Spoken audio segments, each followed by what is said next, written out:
우리는 지금 창세기 12장에 들어오면서 아브라함을 찾아와 주시고 아브라함에게 복을 주시는 하나님에 대해서 살펴보고 있습니다. 이제부터 아브라함 인생을 통하여 하나님께서 아브라함에게 약속해 주신 복이 무엇인가를 이제 구체적으로 자세히 살펴보게 될 터인데요. 하나님께서 아브라함을 찾아오신 이 과정, 그리고 아브라함에게 일방적으로 복을 선언해 주시는 것을 바라보면서 우리가 느끼는 것은 하나님의 인간을 향한 무조건적인 사랑, 이렇게 이야기할 수 있습니다. 하나님의 전적인 은혜, 이렇게도 표현할 수 있겠죠. 아담, 그 다음에 범죄한 이후에 아벨, 그리고 또 가인의 후손과 맞서서 여호와의 이름을 불렀던 셋의 후손 가운데서 하나님이 노아를 택하시고, 또 홍수 심판 이후에도 하나님께서 노아를 통하여 하나님의 약속하신 인류 구원에 관한 이 구속사를 하나님께서 주도적으로 이루어 가시는 것을 우리가 살펴보았습니다. 또 바벨탑 사건이 있었죠. 그러한 와중에서도 하나님께서 약속대로 셈의 후손 중에서 아브라함을 택하시고 아브라함이 원하지 않았음에도 불구하고 찾아오셔서 그를 부르시고 그에게 아담에게 주셨던 축복을 다시 허락하시는 것을 보게 되면, 하나님은 약속에 신실하신 하나님이십니다. 인간을 향한 하나님의 사랑이 결코 변하지 않는 것을 우리가 확인해야 됩니다. 예를 들면 노아도 실패했다고 합시다. 그 다음에 아담도 실패했다고 합시다. 모든 사람이 다 실패해도 아브라함마저도 혹시 실패한다 할지라도 하나님은 실패하지 않으십니다. 하나님께서는 반드시 그분의 신실하신 말씀대로 온 인류를 구원하시기로 작정하신 그 작정을 한 걸음씩 실현해 가실 뿐이라는 것을 저와 여러분들이 아셨으면 좋겠어요. 오늘 그래서 이 아브라함을 보게 되면, 제가 앞에서 아담에게 주신 축복을 아브라함이 받았다라고 하는 것이 창세기 우리가 읽은 지난주에 살펴본 12장 1절에서 3절을 보게 되면, 하나님께서 큰 민족을 이루게 하시겠다, 그 다음에 내 이름을 창대하게 하겠다, 예를 들면 큰 민족을 이루겠다고 한 그 말씀이 생육하고 번성하고 땅에 충만할 것이다, 그 큰으로 이렇게 설명할 수 있습니다. 숫자적으로도 많다는 의미이지만 고귀하다, 존귀한 자가 되겠다, 내가 존귀한 그리스도의 신부가 될 것이다, 이렇게 여러분들에게 미리 십자가 구속의 은혜를 말씀을 드렸고, 내 이름을 창대하게 할 것이다 라고 하는 것을 통해서 바벨탑 사건의 원인이 무엇이었냐면, 사람들이 우리의 이름을 내자는 것 아니었습니까? 그런데 그 이름을 내게 하고 그 이름 속에 숨겨져 있는 인생의 모든 신비한 계획을 이루시는 분은 하나님이십니다. 우리가 이름을 내는 것이 아니라 우리를 사랑하신 하나님 앞에 우리가 말씀을 향하여 서게 되면 하나님이 우리의 이름을 창대케 해주시는 귀한 복으로 나오게 될 줄로 믿습니다. 그 다음에 하나님께서 아브라함에게 복이 되게 하셨죠. 네가 복이 있다라고 하는 것, 아담에게 복을 주사라고 하는 말과 동일하기 때문에 아브라함이 받은 축복은 아담이 받은 축복의 구체화예요. 좀 더 자세한 축복을 하나님께서 아브라함에게 풀어서 설명하신 것이다, 이렇게 말씀드릴 수 있습니다. 이 과정을 살펴보게 되면 아브라함까지만 그렇게 하나님의 은혜와 사랑이 있느냐? 아닙니다. 우리를 부르시고 우리로 하여금 예배자가 되게 하시고 우리가 하나님의 거룩한 백성이 되게 하신 것, 우리의 공로가 아닙니다. 우리의 조건이 아닙니다. 하나님이 나를 찾아와 주시고 나같이 연약하고 보잘것없는 인생 주의 손으로 이끌어 세워주시고 우리에게 예수 그리스도라고 하는 이 세상 그 누구도 소유하지 못한 가장 위대한 복을 우리에게 허락하여 주시고, 다른 것이 복이 아니라 예수님을 믿는 것, 예수 그리스도, 복되신 예수 그리스도를 우리에게 허락하여 주신 그 위대한 복을 우리에게 보여주셨다는 사실을 사랑하는 성도 여러분들이 생각한다면, 우리 인생의 계획 안에서 하나님이 결단코 실패하지 않을 것, 하나님께서 우리를 절대로 포기하지 아니하시고 우리를 향한 그분의 은혜와 사랑이 다함이 없을 것이라는 것까지 우리 사랑하는 성도들이 믿으신다고 한다면, 아브라함을 통해서 내 인생도 하나님이 이끌어 주실 것이다, 말씀을 붙들면 내 인생도 그렇게 존귀하게 사용될 것이다 라고 하는 사실을 우리 사랑하는 성도 여러분들이 믿으셨으면 좋겠어요. 여러분, 하나님은 절대로 우리를 포기하지 않으십니다. 다시 말씀드리지만 우리를 향한 하나님의 사랑 다함이 없는 줄로 믿습니다. 그러면 이 하나님의 이러한 은혜 가운데서 이제 말씀을 따라서 움직이는, 이동하는 아브라함을 우리가 살펴보게 될 터인데요, 먼저 12장 1절에서 3절과 4절에서 9절을 제가 나눈 이유가 있습니다. 왜 그러냐면 아브라함이 말씀을 따라 갔죠. 말씀을 따라 갔는데 하나님께서 맨 처음부터 아브라함에게 가나안으로 가라 이렇게 말씀하지 않았어요. 구체적인 목적지를 하나님께서 설정해 주지 않으셨습니다. 떠나라, 가라 이렇게만 말씀하셨는데, 중요한 것은 아브라함이 주의 말씀을 듣고 갈 바를 알지 못했지만 떠났다는 거예요. 이것이 창세기 12장에서는 약간 불분명하지만 히브리서 11장 8절을 읽어보면 우리가 분명히 아브라함의 믿음이 얼마나 위대한 믿음인지를 알 수가 있습니다. 히브리서 11장 8절 다 같이 한번 읽어보겠습니다. 시작. 믿음으로 아브라함은 부르심을 받았을 때 순종하여 장래의 유업으로 받을 땅에 나아갈새 갈 바를 알지 못하고 나아갔다. 여러분, 믿음이 있으면 지금 분명히 보이지 않아도, 모든 것 알지 못하여도 하나님께서 명령하신 그곳을 향하여 말씀 붙들고 나갈 수 있는 거예요. 그러니까 저 말씀을 보십시오. 아브라함을 수식하는, 여러분 첫 번째 단어가 뭐냐면 아브라함의 인생을 해석할 수 있는 것, 이해할 수 있는 단어는 믿음이란 단어예요. 믿음이 없이는 하나님의 약속을 쫓아갈 수 없고 말씀을 따라갈 수 없는 것입니다. 우리가 왜 말씀을 따라가지 못하느냐? 하나님께서 우리를 사랑하신다고는 이 하나님의 진리의 말씀이 내 속에서 역사하지 못하느냐면 믿음이 없기 때문에 그런 거거든요. 여러분 히브리서 12장 4절에 보게 되면, 죄송합니다, 4장 12절일 거예요. 보게 되면 우리가 하나님의 약속의 말씀을 왜 받지 못하냐면 믿음이 하나님의 말씀과 부합하지 못하기 때문에 그래요. 한마디로 얘기하면 믿음이 없기 때문에 그런 거거든요. 그런데도 불구하고 아브라함은 갈 바를 알지 못했지만 하나님이 떠나라 라고 하는 것에서 다 떠났습니다. 아브라함이 떠나는 결단의 순종이 존재하고 난 이후에 하나님께서 아브라함에게 가나안이라고 하는 구체적인 목적지를 들려주신 거예요. 이거 잘 아셔야 됩니다. 떠나고 난 이후에 하나님께서 구체적으로 보여주셨다. 여러분 이걸 왜 잘 알아셔야 되냐면, 우리는 신앙생활 할 때 하나님 어디로 가야 됩니까? 지금 내가 왜 고난을 받고 있습니까? 하나님 내 기도응답은 왜 그렇게 더딥니까? 물어보시고 하나님께 탓하듯이 기도하시는 분들 집중하셔야 됩니다.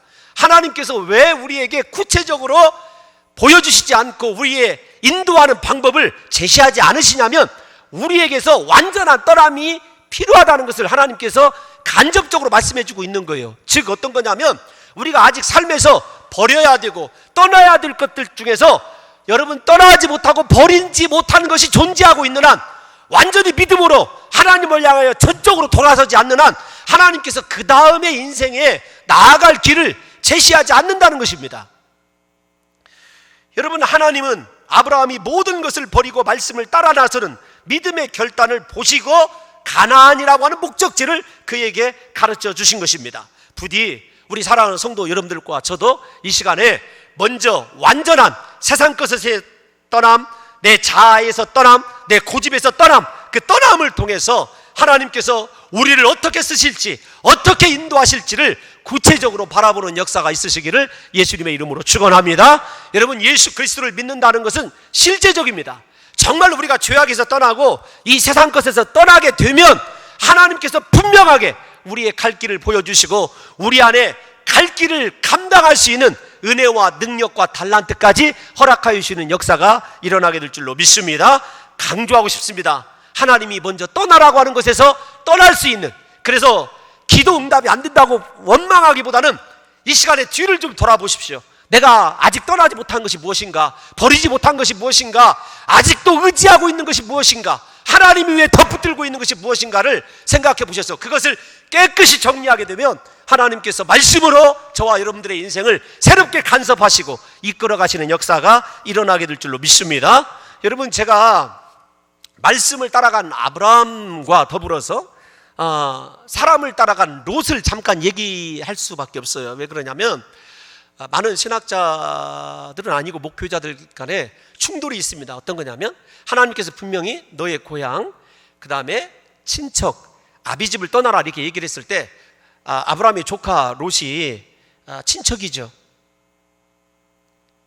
떠나라고 그랬는데 아브라함 혼자 가라고 그랬어요. 그러니까 친척인 조카 롯이 따라간 것에 대해서 우리가 본문을 다시 한번 읽어보겠습니다. 어디를 한번 읽어보시냐면요, 5절이에요. 5절 시작. 아브라함이 그의 아내 사레와 조카 롯과 하란에서 모든 소유 얻은 가나안 땅으로 가려고 떠나서 마침내 가나안 땅에 들어갔더라. 여러분, 이렇게 말씀하고 있지 않습니까? 그런데 중요한 건 5절을 보면 우리가 그런 생각을 할 수가 있는데 4절을 보면 좀 상황이 다릅니다. 4절도 다시 한번 보여주십시오. 시작. 이에 아브라함이 여호와의 말씀을 따라갔고, 여기까지가 원어상의 한 대지예요. 어떻게 해석할 수 있냐면 아브라함은 여호와의 말씀을 따라갔습니다.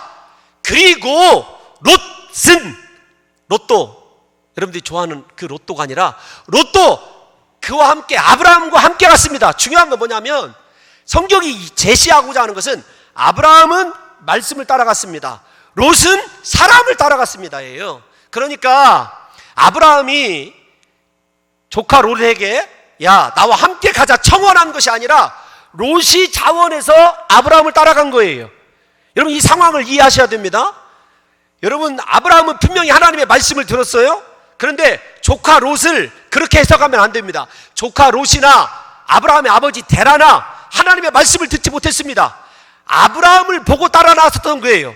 아브라함을 보고, 사람을 보고 따라 나선 사람은 다 중도에 사차합니다. 우리 조카 롯이 나중에 인생에 커다란 위기를 만나죠. 여러분, 유혹을 받습니다. 세상에서 성공하고 출세하고 부자가 되고 싶은 마음에 소돔과 고모라를 선택하게 보면, 되는 과정을 보게 되면 믿음의 선택이 아닙니다. 왜 그럴까요? 사람을 따라 나섰기 때문에 그런 거거든요. 제가 이 말씀을 여러분들에게 보충하여 설명을 하고자 합니다. 여러분, 하나님께서 이스라엘 백성들을 출애굽시키셨을 때 순수 이스라엘 백성들만 출애굽한 것이 아니라는 것을 여러분들이 잘 알고 계실 것입니다. 애굽에서 살아계신 하나님의 10개의 재앙을 통한 하나님의 살아계신 기적을 체험한 기타 잡족들이 다 따라 나섰어요. 모세에게 하나님께서 그들 배제시키지 말아라고 합니다. 그대로 받아들이라고 해요. 결국 그들 때문에 여러분, 광야 행진이 더뎌지게 되고 문제가 생기게 된다는 것도 우리가 알고 있는 사실입니다. 그러니까 여러분, 롯은 말씀을 따라간 것이 아니고 사람을 따라간 거예요. 지금 아브라함과 롯의 차이는 앞으로 소돔과 고모라를 통해서 비참한 인생을 맞이하게 되는 롯의 차이는 사람을 따라간 것과 말씀을 따라간 것의 차이입니다. 저는 우리 사랑하는 성도 여러분들이 일평생 사람이 아닌 말씀만 따라가시기를 예수님의 이름으로 축원합니다. 여러분, 저를 따라오지 마십시오. 여러분, 저는 사람입니다. 하나님 따라가시고 말씀만 붙드시기를 예수님의 이름으로 축원합니다. 우리 인생을 바꾸는 건요, 사람이 못 바꿉니다. 뭐 옛날에 이런 표현이 있지 않습니까? 물론 뭐 유유상종이란 말도 있고 뭐 근묵자흑이란 말도 있고 뭐 여러 가지 말들이 있습니다. 갑자기 안 쓰던 사자성어를 쓰려고 하니까 좀 힘이 드는데, 사람이 아무리 인격적으로 훌륭하고 위대한 사람 만나도요, 본질이 깨지지 않는 한 그 사람 위대해지지 않습니다. 내가 아무리 위대한 사람 밑에서 일한다 할지라도 그 사람 위대해지지 않아요. 우리 크리스찬의 삶은 말씀과 충돌이 있어야 돼요. 말씀을 통해서 내 자아가 깨어져야 나를 통한 하나님의 역사가 일어나게 되고 하나님의 음성이 들리게 되고 하나님 외에는 다른 것이 보이지 않거든요. 저는 우리 봉동중앙교회 성도 여러분들이 사람을 따라가고 환경을 따라가는 삶을 살아가는 것이 아니라 영원까지 변함없는, 영원까지 우리 속에 존재하게 될 하나님의 말씀만을 쫓아가시는 귀한 성도들이 되시기를 예수님의 이름으로 축원합니다. 대부분의 크리스찬들이 실패하는 경우가 사람의 말을 들어서 실패합니다. 여러분, 하나님은 앞에서 제가 뭐라고 서두를 시작했죠? 우리를 향한 사랑 실패하지 않습니다. 그 약속 굳게 붙드시고 하나님만 쫓아가시면 아브라함처럼 존귀한 인생, 위대한 인생으로 사용받게 되는 역사가 일어나게 될 줄로 믿습니다. 여러분, 다시 강조하고 싶습니다. 우리를 변화시키고 우리의 삶을 존귀하게 쓰게 하는 것, 하나님의 말씀입니다. 말씀 붙들면 말씀이 우리를 책임져 주실 줄로 믿습니다. 말씀이 우리를 변화시켜 줄 줄로 믿습니다. 말씀이 우리를 축복의 사람으로 만들어 주실 줄로 믿습니다. 이 차이예요. 아브라함은 말씀을 따라갔고 조카 롯은 사람을 따라갔을 뿐입니다. 그런데 우리가 방금 읽은 5절을 보게 되면 마침내 가나안에 이르렀더라. 그 전에 아브라함이, 여러분, 이 가나안으로 가는 과정을 설명하고 있어요. 어떻게 설명하고 있냐면 가나안 땅으로 가려고 떠나서 마침내 이렇게 얘기를 하거든요. 가나안 땅으로 가려고 떠나서 여러분, 아브라함이 하나님께서 가나안을 보여주신 이후에 인생의 목적이 바뀌질 않아요. 가나안이 그의 인생의 목적입니다. 여러분, 마침내라고 하는 단어를 보게 되면 이 마침내가 어떤 거냐면 드디어, 결국, 끝내 이런 뜻이거든요. 그러니까 이 마침내가 어떤 짧은 단어이지만 이 한 줄 속에 아브라함이 하란에서, 적어도 말입니다, 적어도 하란에서 가나안 땅에 이르는 과정이 평탄치 않았음을 우리가 알아야 돼요. 마침내라고 하는 단어가 그것을 함축하고 있어요. 그러니까 여러분, 이렇게 생각을 합시다. 내가 서울을 가려고 그랬는데 마침내 도착했다. 그렇게 우리가 잘 씁니까? 안 씁니다. 천신만고 이런 뜻이거든요. 제가 이렇게 설명을 이거밖에 못하는 부족한 목사예요. 그래도 여러분들이 좀 이해를 하실 줄로 믿습니다. 여러분, 마침내 목적이 바뀌지 않았어요? 그런데 마침내 천신만고 끝에 가나안 땅에 들어갔다고 하는 것은 하나님의 말씀을 좇아서 말씀대로 순종하고 살아가기가 얼마나 어려운가를 알아야 돼요. 그럼에도 불구하고 가나안이라고 하는 아브라함의 꿈, 아브라함의 비전이 한 번도 바뀌지 않았다는 것을 성경이 여러분 암시하고 있는 거예요.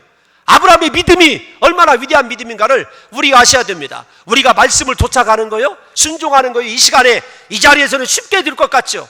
그러나 말씀을 이루는 인생이 되기 위해서 우리가 치러야 될 대가는요, 희생은 실로 엄청난 거예요.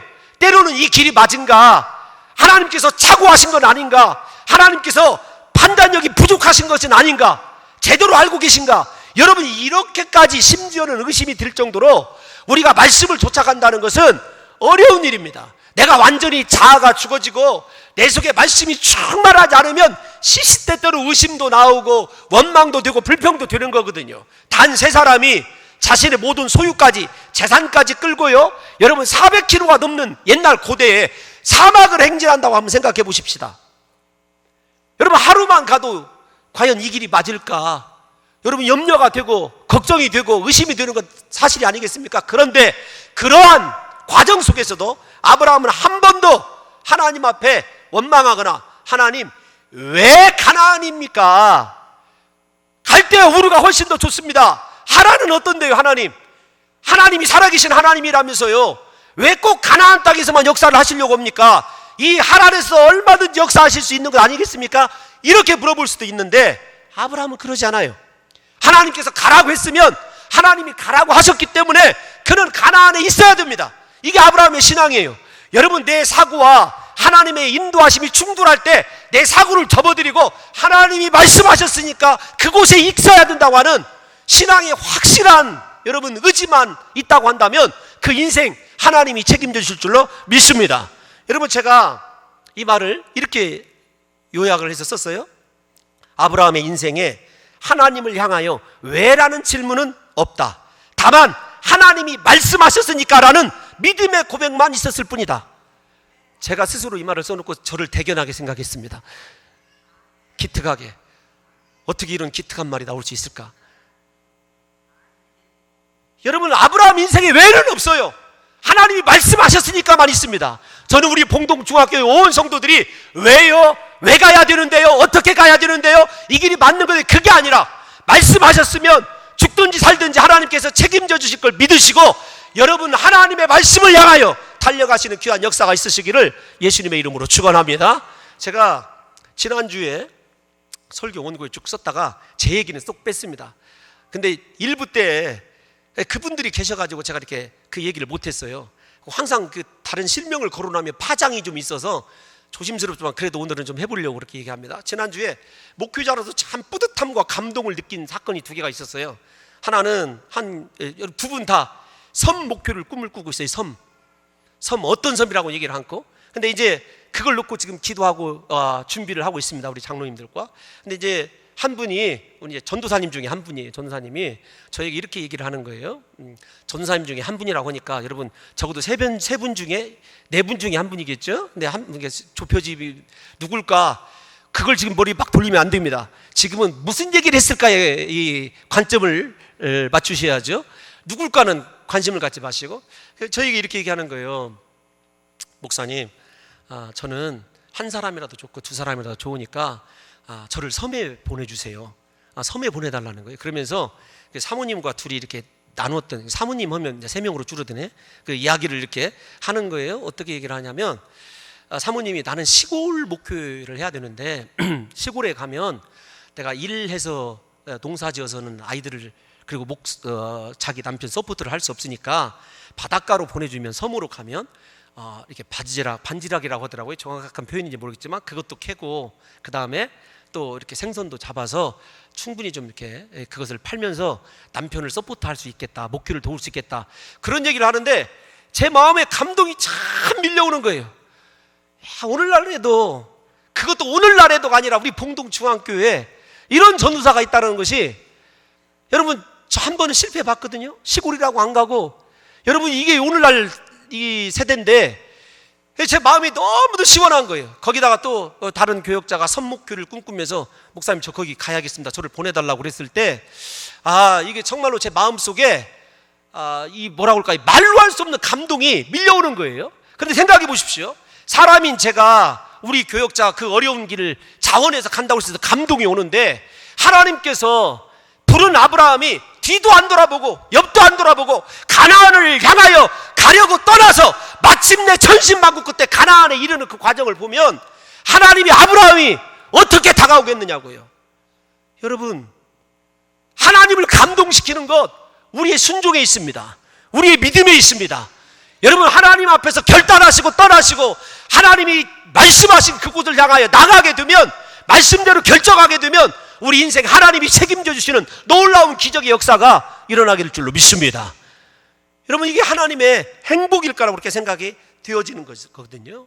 가나안 땅에 이르렀어요. 가나안 땅의 정서에 대해서는 이따가 한 번에 뭉뚱그려서 설명을 하도록 하고, 아브라함이 가나안 땅에 이르러서 하나님을 다시 만나죠. 하나님을 다시 만납니다. 하나님께서 이 땅을 내게 주리라. 아브라함이 제단을 쌓아요. 제단을 쌓는데 아브라함의 인생을 앞으로 설명하게 되는 두 단어가 나옵니다. 하나는 장막이라는 말과 하나는 제단이라는 말이에요.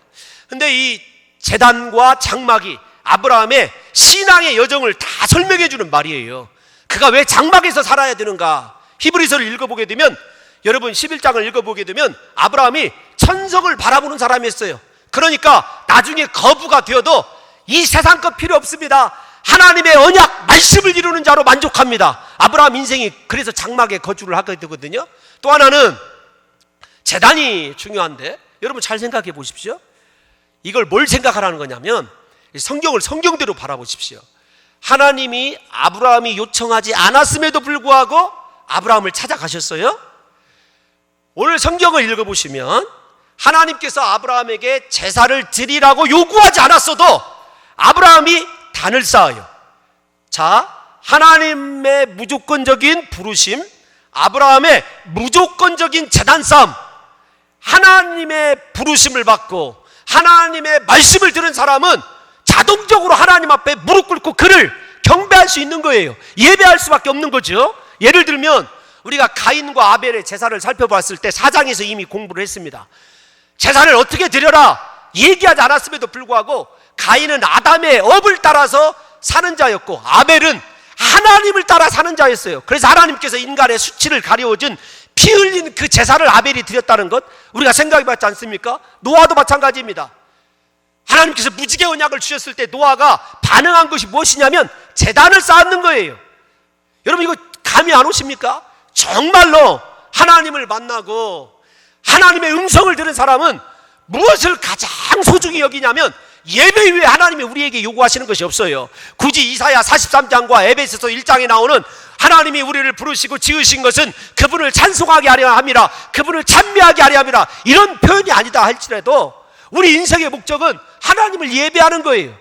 여러분 그러니까 하나님을 만난 사람의 자동적인 행위가 뭐냐면 나는 예배자라고 하는 예배자로서의 실존의식입니다. 내가 하나님 앞에 예배자로 서게 되고 하나님은 나에게 헌금을 요구하시고 전도를 요구하시고 다른 것을 요구하시는 것이 아니라 살아있는 예배를 원하신다는 것을 알게 돼요. 그리고 그 예배는 로마서 12장에 나온 대로 나를 거룩한 산 제물로 드릴 수 있어야 돼요. 하나님이 원하시는 것은 여러분들의 몸뚱아리가 아닙니다. 우리의 마음과 영과 진리로 드릴 수 있는 그 예배자를 하나님께서 요한복음 4장 수가성 여인과의 대화 4장 24절을 기억해 보십시오. 하나님은 예배자를 찾으셔요. 여러분, 우리에게 아브라함의 자동적인 그 예배의 반응을 보면서 사랑하는 우리 봉동 중앙교회 성도들이 도대체 이 예배를 무슨 정신을 가지고 나오는 걸까? 주일이다, 성경 지키고 교회 가자, 이게 아니라 나를 부르신 하나님, 나를 위해서 십자가에 못 박혀 죽으신 하나님, 나 같은 죄인을 예배자로 선택하여 주셔서 나와 영원토록 함께 하시는 그 하나님이 기대되어서 그 하나님 앞에 나를 산 제물로 드리기 위하여 여러분들이 이 자리에 있다고 한다면, 여러분, 우리 교회는 건강한 교회인 줄로 믿습니다. 그 예배를 꿈꾸고 예배에 충만한 하나님의 임재를 느끼는 사람이 진정으로 살아있는 성도거든요. 근데 이 아브라함의 예배를 조금 더 자세히 들여다봐야 되는 게 어떤 거냐면 단을 쌓았다라고 하는 거거든요. 그런데 아브라함의 예배를 보게 되면 항상 나오는 말이 어떤 거냐면 여호와께라는 말과 여호와를 위하여라는 말이에요. 예배의 중심에 여호와께, 여호와를 위하여라는 말이에요. 7절을 한번 보겠습니다. 7절을 보게 되면 여호와께 그가 그곳에서 제단을 쌓고, 8절을 보면 그가 그곳에서 여호와께 제단을 쌓고. 이해가 안 가십니까? 창세기 13장 18절을 보면 뭐라고 나오냐면, 창세기 13장 18절을 보면 거기서 여호와를 위하여 제단을 쌓았더라. 아브라함의 예배 속에는요 하나님만 있어요. 여러분, 아브라함이 예배를 드릴 때 하나님, 이 험악한 가나안 사람들 앞에서, 이 거인들 앞에서 하나님 내 인생을 어떻게 하시려고 그럽니까? 하나님 나 물질이 필요해요. 하나님 내 자식들이 잘 돼야 돼요. 이런 것 때문에 예배를 드리는 게 아니라 하나님 그분, 나를 부르신 그분만이 그 예배 속에 가득히 차고 넘쳤던 것을 우리가 생각한다면, 사랑하는 성도 여러분, 오늘 예배의 목적이 무엇입니까? 우리의 심령 속에 하나님만 있어야 될 줄로 믿습니다. 저와 여러분들의 예배가 하나님을 위한 예배가 되어야 될 줄로 믿습니다. 하나님께 예배드리는 귀한 성도들이 되시기를 예수님의 이름으로 축원합니다. 아브라함 예배의 중심과 목적은요 오직 여호와 하나님이었어요. 물질의 복이나 세상의 성공을 위해서 예배한 것이 아닙니다. 오늘 예배하지 않으면 날벼락 맞을 것 같아서 예배하러 나온 것이 아니라, 나를 부르신 그 하나님의 은혜, 예수 그리스도의 그 십자가 첫사랑 때문에 예배하지 않으면 안 될, 그리고 내 심령 속에 하나님을 채우지 않으면 안 될 것 같은 하나님에 대한 갈증이 그 속에 가득했던 것을 사랑하는 성도 여러분들과 제가 아신다고 한다면, 목마른 사슴이 시냇물을 찾아 헤매듯이 오늘부터 우리의 삶 속에, 예배의 현장 되는 삶 속에 하나님만이 충만히 차고 넘치시는 귀한 인생을 살아가시는 성도들이 되시기를 예수님의 이름으로 축원합니다. 여러분, 그래서 우리를 건들면 하나님만 나와야 돼요. 건들면 성질이 나오고 혈기가 나오고 옛 습관이 나오는 것이 아니라 하나님이 나와야 되는 역사가 있게 될 줄로 믿습니다. 여러분, 또 하나는 제단을 쌓았다라고 하는 단어, 단을 쌓다라고 했었을 때 원래 제단이라고 하는 단어가 어떤 뜻이냐면 짐승을 잡다, 그런 어근에서 온 거예요. 짐승을 잡다. 그러니까 제단 그러면 짐승을 잡는 거예요. 짐승을 잡으면 무엇이 나오죠? 죽이면 피가 나오죠. 피 흘린 제사를 아브라함이 드렸다는 거예요. 그러니까 보십시오, 아브라함이 축복을 참 받았습니다. 하나님, 나 같은 것이 무엇이기에? 하나님 앞에서 그렇게 축복을 받았을 때 피 흘리는 제사를 드린 것은 아브라함이 그러함에도 불구하고 하나님, 나는 하나님의 피가 없이는 속죄받을 수 없는 죄인입니다라고 하는 겸손함의 극치가 그 속에 들어있는 거예요. 나는 예수 그리스도의 십자가 은혜 없이는 살 수 없습니다. 무슨 말입니까? 가나안의 축복이 중요한 게 아니라 예수 그리스도의 속죄의 은혜, 십자가가 제게는 제일로 중요한 것입니다라고 하는 신앙의 고백이 여러분 이 속에 담겨져 있는 거거든요. 일부 때는 감정이 복잡해서 사랑하는 성도 여러분과 제가 남아있는 인생의 여러분 목적이 예수 그리스도의 십자가였으면 좋겠어요. 그분의 십자가만 붙들고, 그 십자가의 은혜 없이는 내가 존재하는 것이 무의미합니다. 나는 죄인입니다. 내가 억만금을 가지고 있고 가나안 땅을 다 받아도 나는 하나님 앞에 설 수 없는 죄인입니다. 그 겸손한 신앙으로 하나님 앞에 무릎 꿇는 아브라함을 볼 수 있는 것 아니겠습니까? 우리는 조금만 하나님이 축복해 주시면 주님의 십자가, 내가 용서받아야 될 죄인, 여러분 그런 거 생각하는 정도가 몇이나 될까요? 그러므로 아브라함의 피 흘림이 있는 희생제사는요 예수 그리스도의 십자가를 예표하고 십자가 구원을 통하여 온 인류가 하나님을 만나고 하나님의 자녀들은 길을 열어놓는 것을 아브라함이 그 제단을 통해서 여러분 우리에게 제시해 주는 것이라고 이야기할 수 있는 것입니다. 그 다음에 또 하나 아브라함이 여호와께 제단을 쌓고 여호와 이름을 불렀습니다. 여호와 이름을 불렀더라 이렇게 얘기하고 있지 않습니까? 여기 여호와의 이름을 부르는 것, 여러분 아브라함 인생을 얘기하면서 제가 중간을 떼고 12장 1절에서 9절의 핵심은 무조건적으로 일방적으로 아브라함을 찾아오신 하나님, 일방적으로 하나님께 예배로 나간 아브라함을 이야기하는 이유가 있어요. 아브라함이 여호와 이름을 불렀다. 이건 대단한 사건입니다. 왜 사건이냐면 무려 20대 동안 여호와의 이름을 부른 사람이 없었어요. 노아도 여호와 이름을 부르지 않았습니다. 여호와의 이름을 첫 번째 부른 사건이 어디냐면 우리가 창세기 지금까지 공부했지 않습니까? 창세기 4장 26절이에요. 창세기 4장 26절 시작. 셋도 아들을 낳고 그의 이름을 에노스라 했으며 그때 사람들이 비로소 여호와 이름을 불렀더라. 그때서야 여호와 이름을 불렀어요. 잘 보십시오. 어느 때냐면 가인의 후손들이 세상 말로 하면 잘 나가고 있을 때, 셋의 후손들은 한쪽에 정말로 소외된 마이너리티로 살아갈 때 그들은 하나님의 이름을 불렀어요.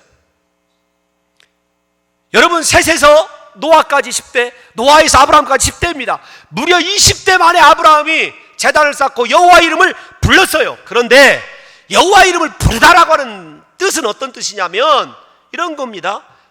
원어로 보면 그의 이름으로 여호와를 선포했다 그런 뜻인데 어떤 거냐면 하나님의 이름을 공개적으로 입증시키겠다고는 의지예요. 이게 조금 어려운 설명이지만 여러분 들어보시기 바랍니다. 우리가 6절에 보면 아브라함이 가나안에 들어가지 않습니까? 그곳에 가나안 사람들이 이미 거주하고 있어요. 아브라함이 당황할 수 있죠.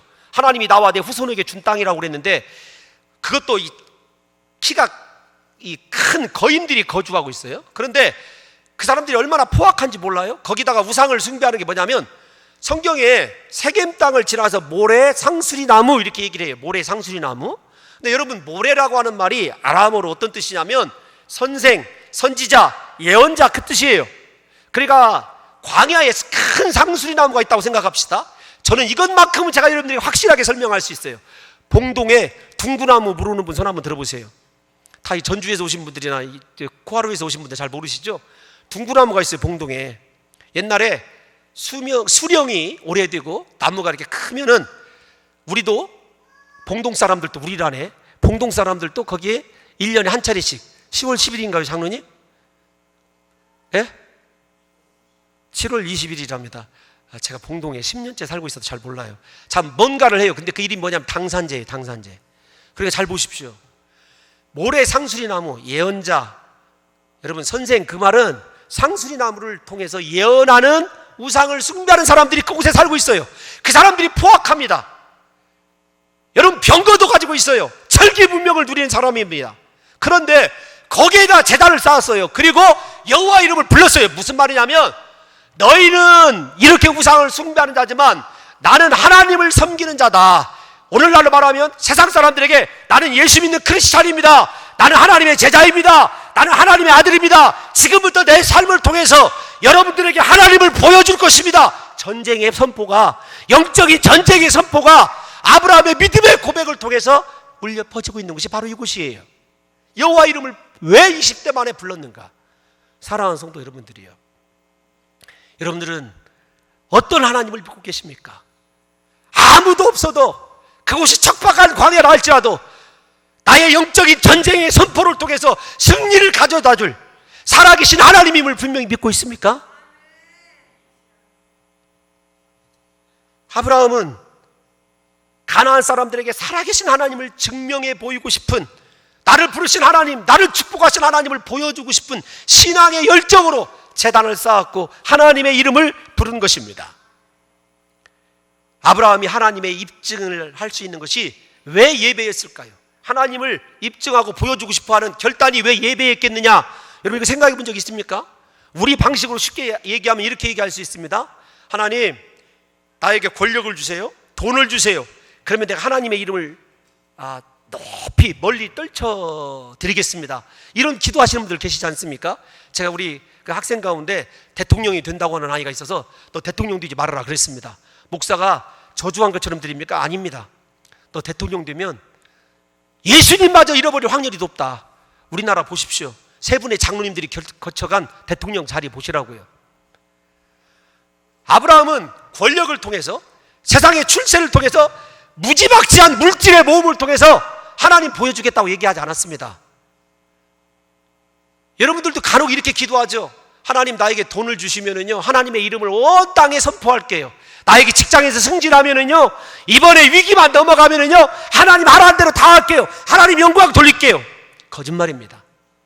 그 사람을 못 믿어서 거짓말이라고 하는 것이 아니라, 성경은 한 번도 너의 출세와 너의 성공을 통해서 나의 영광을 입증하겠다고 성경은 얘기한 적이 없어요. 유일한 수단이 뭐냐면 예배예요. 이 아브라함을 여러분 이해를 못 하시거든. 제가 쉽게 더 설명을 해드리면, 갈멜산에서 바알과 아세라 선지자 850인과 450인과 나누어서 대결하고 있는 엘리야를 보십시오.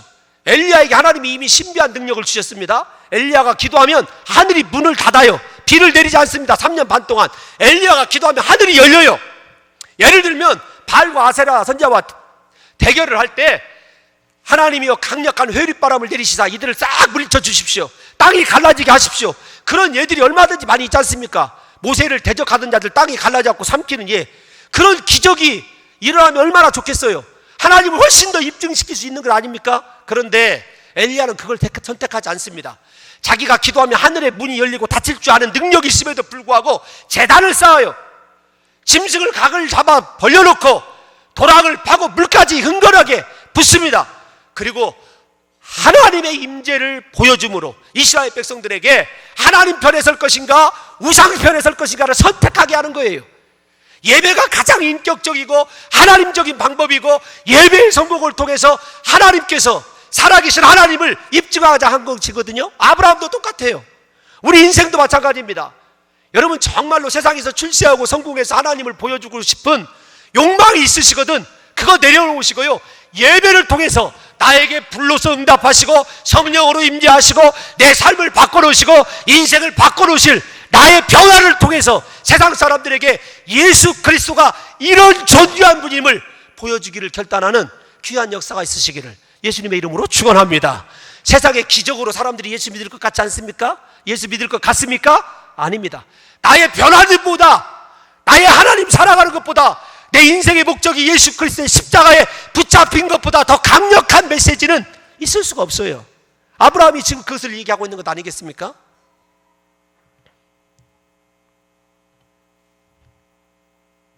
사도행전을 보십시오. 제자들에게 하나님께서 로마를 뒤엎을 만한 군대를 주신 것도 아니고 돈을 주신 것도 아닙니다. 탁월한 정치가를 주신 것이 아니에요. 예배의 자리 마가의 다락방에 앉아있는 그들에게 성령이 강력하게 임재함으로 그들의 변화됨을 통해서 세상 사람들이 과연 하나님이 살아계시구나, 형제들아 우리가 어찌해야 될고 통회하고 회개하는 역사가 일어난 것을 생각해 보십시오. 아브라함이 혼자서 수백만의 가나안 사람들과 영적인 전쟁을, 오늘날로 말하면 애들 말로 하면 맞짱을 뜰 때 다른 신비한 방법과 신비한 능력을 요구하지 않았습니다. 하나님, 이 초라한 자의 예배에 하나님이 오실 줄로 믿습니다. 이 예배를 통하여 하나님을 입증시키게 도와 주옵소서. 이 아브라함의 예배를 우리가 이해하고 받아들이지 못하는 한 우리의 삶이 세속적이 될 수밖에 없고, 우리가 성공하고 출세하는 것이 복받은 것으로 생각하는데 그거 아닙니다. 여러분 설교 이제 1분만 더 하면 돼요. 축복이란 말, 여러분 여기에서 쓰인 아브라함에게 복 주셨다고 하는 이 복이라는 말은 베라크라고 하는 말이에요. 그 어근이 무엇인 줄 아십니까? 베라크의 어근이 무릎 꿇다예요. 누구에게 무릎 꿇는 것이 복이냐면, 따라서 하십시오. 복은 복이, 여러분 복은 무릎 꿇는 거예요. 누구에게 무릎 꿇는 것이 복이냐면 하나님께 무릎 꿇을 줄 아는 것이 복이에요. 하나님께서 아브라함에게 주신 복, 아담에게 주신 복은 하나님께 무릎 꿇는 인생, 예배자로 불러주신 그것이 복이라고 하는 거예요. 사랑하는 성도 여러분들과 제가 오늘 하나님께 부름받고 하나님께 마음의 무릎을 꿇고 그분을 부르고 그분을 사모함으로 말미암아 그분께서 강력하게 성령으로 우리 가운데 임재함으로 나에게서 예수 그리스도 닮은 모습을 다른 사람들에게 보여주게 될 때, 그 가나안이 결국은 430년 만에 하나님의 약속대로 아브라함의 후손들에게 돌아간 것처럼 우리가 하나님 앞에 진정한 예배자가 될 때, 우리가 하나님과의 관계에서 쌓아놓은 이 무릎 꿇는 복이 우리 후손들을 통해서 반드시 성취되는 역사가 일어나게 될 줄로 믿습니다. 하나님,